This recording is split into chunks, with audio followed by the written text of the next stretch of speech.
Beach FM, locals talking to locals. Time to talk a bit of sport and catch up with Sky Commentator and my good friend Grant Nisbett and see what's happening around the place and around.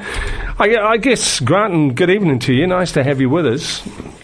G'day, Ron. Yeah, well, look at the cricket at the moment, and the Black Caps seem to have fought back. There's only a day to go, and it looks like it might be a bit wet tomorrow. Anyway, so they've done pretty well. I hope that it's a draw anyway. The English don't win it. Yeah, well, I think they've pretty much knocked off that first innings deficit now, and they've got their two best batsmen out there at the moment, Taylor and Williamson.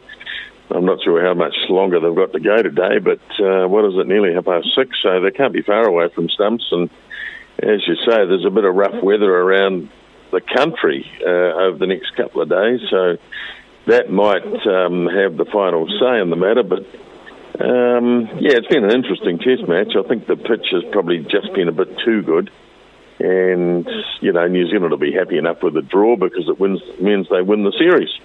Yeah, it does. Unfortunately, they don't get any points for it like every other country seems to be getting. But, you know. Yeah, it's a funny one. You know, this world, whatever they call it, test challenge, and most test matches seem to be worth points, but this particular one is not. I'm not sure why, but I'm sure there's a valid reason for it. But, you know, you'd think you'd be battling over two test series, there should be some points around. Yeah, I would have thought so, but, you know, they make it up as they go along sometimes. I must say, David Warner's triple ton was pretty quick. Yeah, I mean, he must have batted well. I didn't see him in it, to be perfectly honest. No, I didn't either, yeah. He's pretty dynamic in Australia, and I think, you know, he poses a real threat to New Zealand when we get over there. They do have pretty flat tracks over there. And, you know, and he just gets in and bats, and a bit different when the ball's moving around, as you found out in England. So he's a bit of a flat-track bully. I haven't got a lot of time for the bloke, so I don't want to heap too much praise on him. No, he's not on my Christmas card list, mate. I can tell you. No. I don't like the man, and I don't like the guy who was the captain much either of them. They cheated. No, well, who, Tim Payne? No. Oh, Smith. Yeah. Yeah. Oh, he's a slightly better cricketer than Warner, but that's just another story, yeah. Yeah, it is, yeah. Don't go back, always go forwards, I suppose.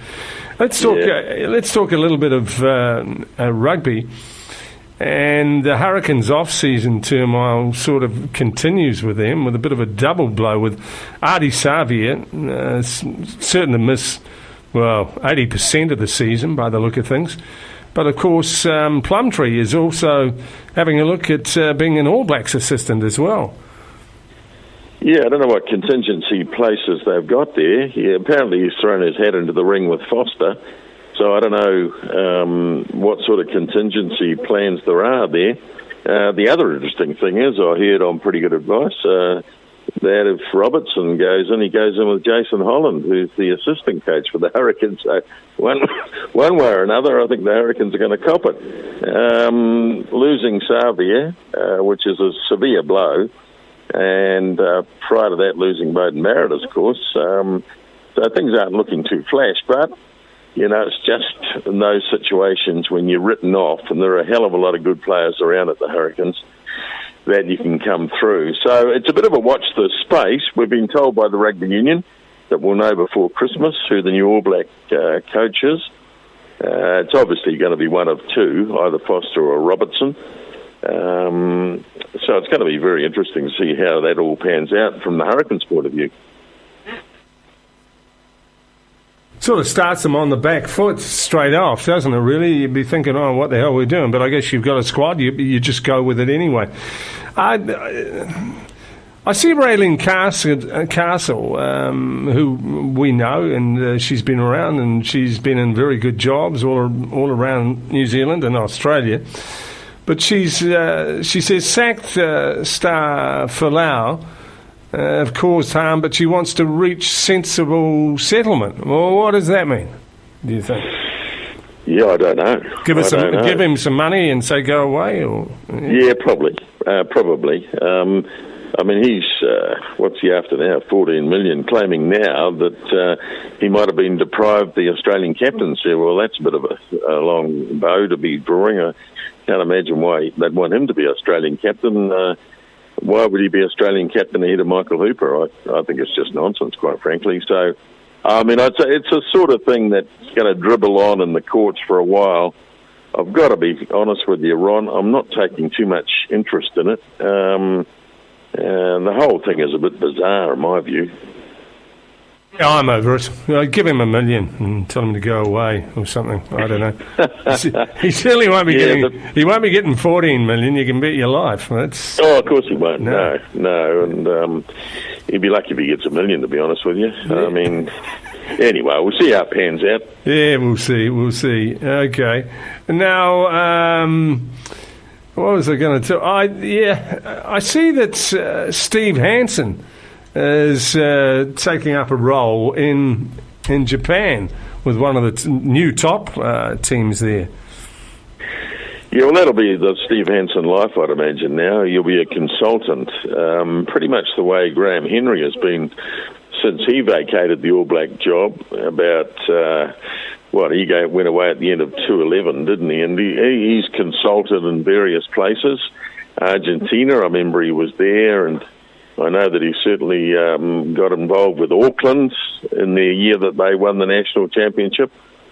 So I imagine that's what Steve Hansen, he'll be a bit of a gun for hire, and he's picked up a job consulting for one of the Japanese teams, and yeah, good luck to him. It'll be pretty lucrative, I'd imagine, but I don't imagine it'll be full-time either. So I think that'll be the life for Steve Hansen after being an All Black coach. Yeah, you did right. Well, there are more Kiwis over there than the Japanese, just about. But, that's okay, I suppose. Well, a lot of Kiwi coaches around the world, aren't there? Right. And, it's really ironic that we've got that many Kiwi coaches around the world that only two seem to be vying for the All Black position, and no one else seems to want it. Yeah, I can't work it out. Now, listen, I want to end on... Steve Adams is on a roll at the moment, which is good to see. And so too the Oklahoma City Thunder, because they're back to the 500 mark in the NBA season, which is darn good because they're struggling. Yeah, been tough because, of course, they lost Russell Westbrook. And prior to that, a couple of years earlier, they lost Kevin Durant. I mean, these guys are superstars of the game. And it's been very hard to replace them. And last year, they lost Paul George as well. So Stephen Adams, and he started the year on the injured list, and he's obviously fit and firing now. But it is good to see them back to 500. I mean, I don't think they're a team that are going to kick on and win too much this year. And Adams might even be traded at some point, who knows. But it is good because that New Zealand connection in the NBA keeps everybody interested. The other Kiwi, of course, involved in the NBA is Sean Marks, who was the general manager at the Brooklyn Nets. And they're a team that aren't going too badly either. So the Kiwis are certainly making their mark. Certainly are. Mate, it's great to talk to you. Have a good week, won't you? I'll give you a call later in the week, okay? Good on you, Rod. Righto, buddy. Bye. That's Grant Nisbett with us here on the beach. 106.3 Beach FM.